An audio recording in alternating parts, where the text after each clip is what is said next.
கொண்டாத்து வீசிட்டு வந்துடணும். இப்போ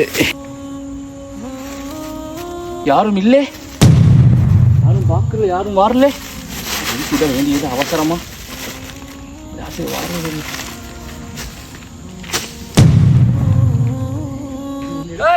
ஐயோ குத்துஸ்னால கண்டுட்டாரு, அவ்வளோதான். என்ன வீசினது ஊத்தினா?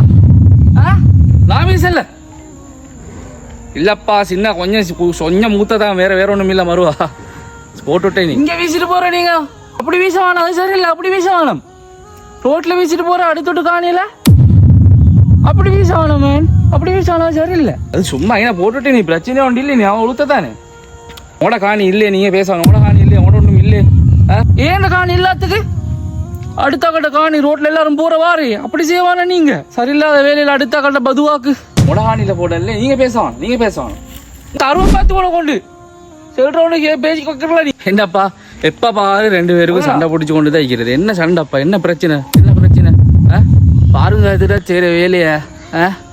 ஊர்ல ஊத்த குப்பை எல்லாம் வந்து ரோட்ல போட்டு கொண்டிடாதுரா. நான் சொன்ன வானமுண்டு, அதுக்கு என்னோட சண்டை பிடிச்சு நிக்கிறாரு. ஏன்டா காணியான்னு கேட்கிறாரு. நீங்க சரி செல்லுங்களே, அதுல தவறுக்கு எவ்வளோ பெரிய பாம்புண்டு. சரிப்பா, அப்படி வீசப்படாது ரோட்ல ஓரத்தில், அப்படி வீசப்படாதுப்பா. யாட காணின்னு உங்களுக்கு தெரியுமா? புதுசானா சொல்ற சரிதான். இப்போ எவ்வளோ பெரிய அநியாயம் மட்டும் செய்யறான்னு பாருங்க. நீ ரோட்ல நீங்க குப்பையை வீசிட்டு போறீங்க, ஊத்தியை வீசிட்டு போறீங்க.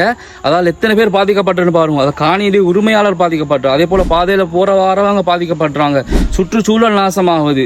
போற எல்லாமே அவங்களுக்கு பதுவா செய்வாங்க. அதை காணியின் உரிமையாளர் உங்களுக்கு பதுவா செய்வாரு.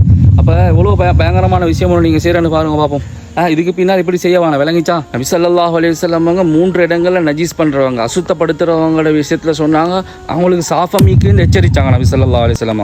மக்கள் பாய்க்கக்கூடிய பாதைகளை அசுத்தப்படுத்துற நஜீஸ் பண்றவங்களுக்கு, அதே போல மக்கள் பாய்க்கக்கூடிய நீர்நிலைகளை நஜீஸ் பண்றது, அசுத்தப்படுத்துறது, அதே போல மக்கள் நிலை பெறக்கூடிய இடங்கள், ஓய்வு எடுக்கக்கூடிய இடங்களை நஜீஸ் பண்றது, அசுத்தப்படுத்துறது, இப்படியான இடங்களை அசுத்தப்படுத்துறவங்களுக்கு சாஃபமிக்குது, பதுவாய்க்குன்னு நபி ஸல்லல்லாஹு அலைஹி வஸல்லம் அவங்க சொன்னாங்க.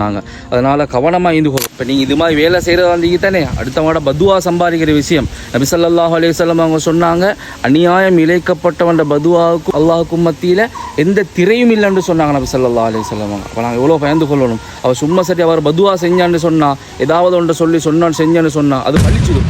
இது பூரா அப்படியெல்லாம் செஞ்சிடவான்னு இப்போ அப்படியே எடுத்து வீசிடுவோம் பார்ப்போம். சரியான விளங்கிச்சா மகன்? எனக்குண்டா சரியான வருத்தம் தான். நான் 7 மாதத்துக்குள்ள இப்படி போற வார இல்லையேன்.